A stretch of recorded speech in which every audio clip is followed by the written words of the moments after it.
South Africa, where those who receive special permission to vote early have cast their ballots ahead of main elections scheduled for Wednesday. Numerous residents sat eagerly at their retirement home to cast their special ballots, avoiding long queues expected on voting day.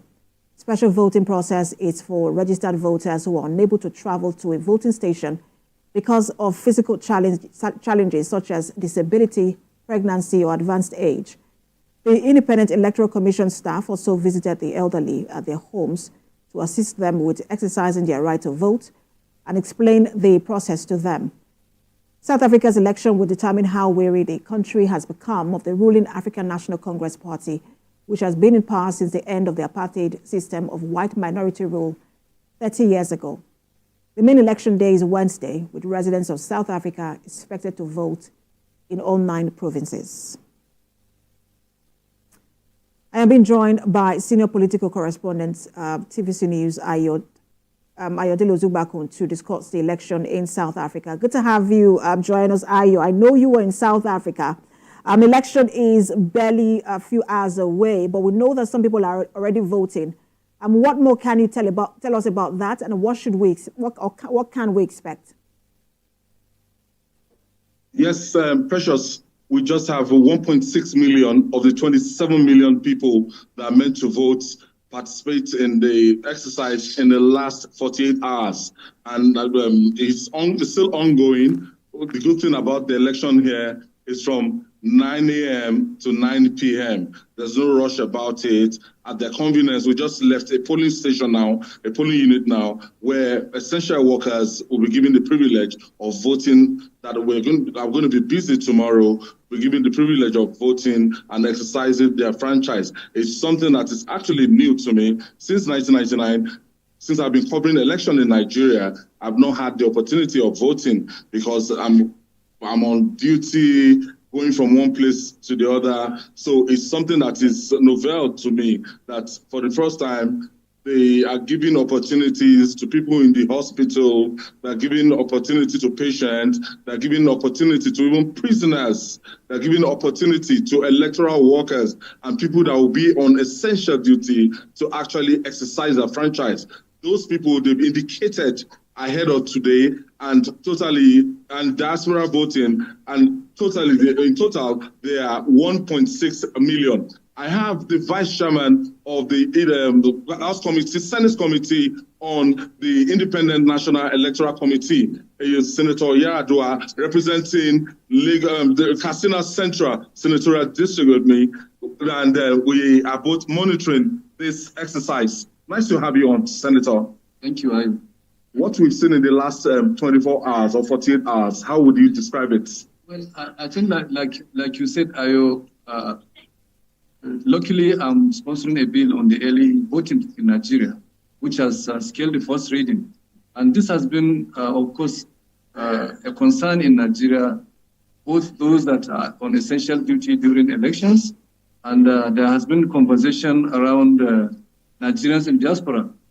There has been conversation around Nigerians in diaspora on how they can, exercise their constitutional responsibility to vote. So I think with what I have seen here, it is very important for INEC in Nigeria and we Nigerians to ensure that everybody is given the right to vote. We have seen this from yesterday. That was Monday yesterday. Today, this special voting has been ongoing. And like I said, 1.6 million people are given the opportunity, to vote.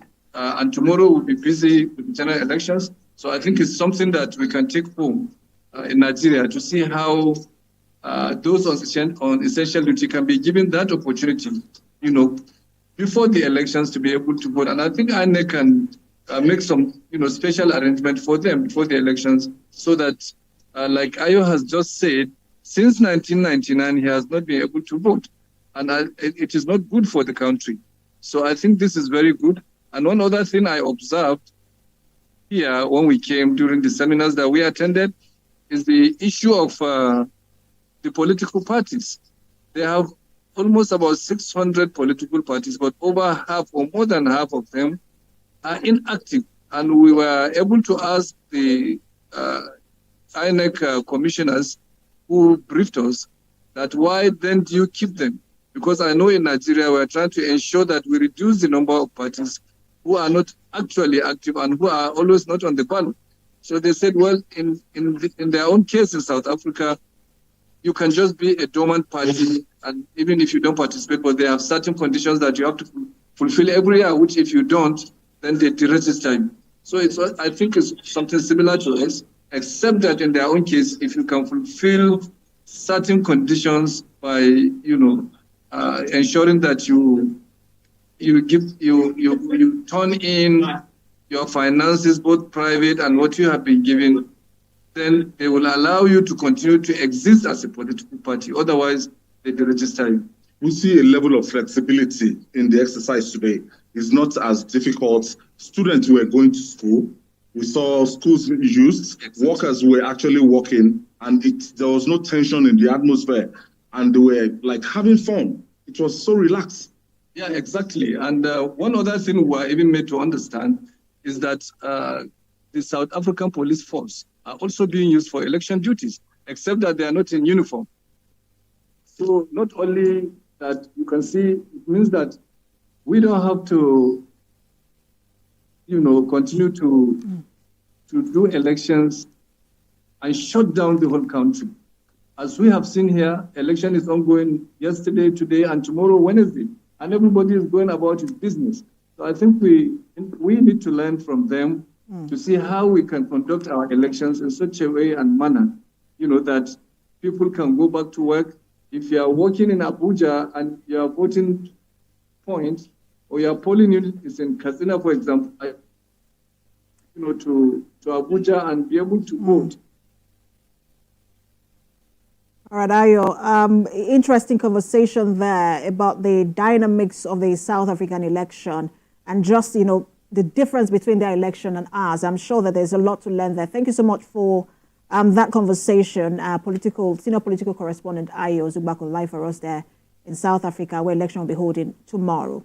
Let's now talk health. Today is the International Day of Action for Women's Health. It is marked